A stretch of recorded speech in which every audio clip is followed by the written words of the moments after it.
A jay, who felt that he was a very plain bird, came across a pile of peacock feathers on the ground one day.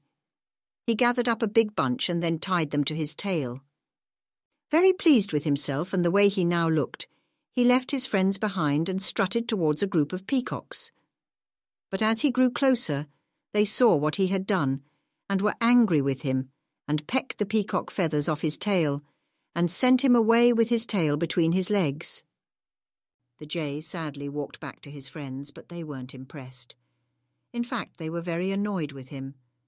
Who did he think he was, pretending to be better than them? And the moral of the story is that it is not only fine feathers that make fine birds, it is what you are inside that counts. It happened once upon a time that a certain Greek ship bound for Athens was wrecked off the coast close to Piraeus, the port of Athens. Had it not been for the dolphins, who at that time were very friendly toward mankind, and especially toward Athenians, all would have perished. But the dolphins took the shipwrecked people on their backs and swam with them to shore. Now it was the custom among the Greeks to take their pet monkeys and dogs with them whenever they went on a voyage. So when one of the dolphins saw a monkey struggling in the water, he thought it was a man and made the monkey climb up on his back. Then off he swam with him toward the shore. The monkey sat up, grave and dignified, on the dolphin's back. "You are a citizen of illustrious Athens, are you not?" asked the dolphin politely. "Yes," answered the monkey proudly. "My family is one of the noblest in the city." "Indeed," said the dolphin. "Then of course you often visit Piraeus." "Yes, yes," replied the monkey. "Indeed I do. I am with him constantly.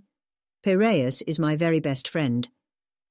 This answer took the dolphin by surprise, and turning his head, he now saw what it was he was carrying. Without more ado, he dived and left the foolish monkey to take care of himself, while he swam off in search of some human being to save. One falsehood leads to another.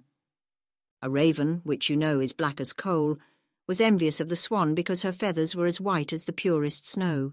The foolish bird got the idea that if he lived like the swan, swimming and diving all day long and eating the weeds and plants that grow in the water, his feathers would turn white like the swan's.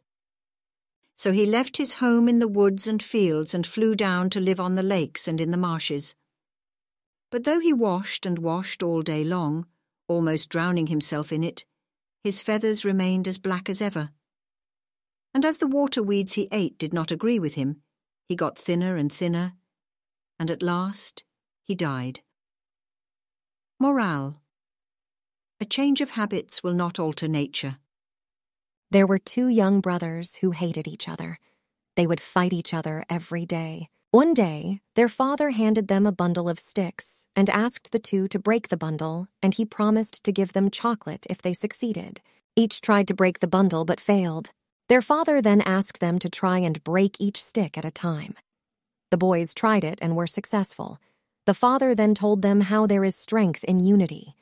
The boys hugged each other and promised to be united. One day, as an ass was walking in the pasture, he found some grasshoppers chirping merrily in a grassy corner of the field. He listened with great admiration to the song of the grasshoppers. It was such a joyful song that his pleasure-loving heart was filled with a wish to sing as they did. "What is it?" he asked very respectfully. "That has given you such beautiful voices. Is there any special food you eat, or is it some divine nectar that makes you sing so wonderfully?" "Yes," said the grasshoppers, who were very fond of a joke. "It is the dew we drink. Try some and see." So thereafter, the ass would eat nothing and drink nothing but dew.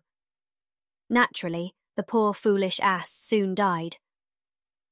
Moral: the laws of nature are unchangeable.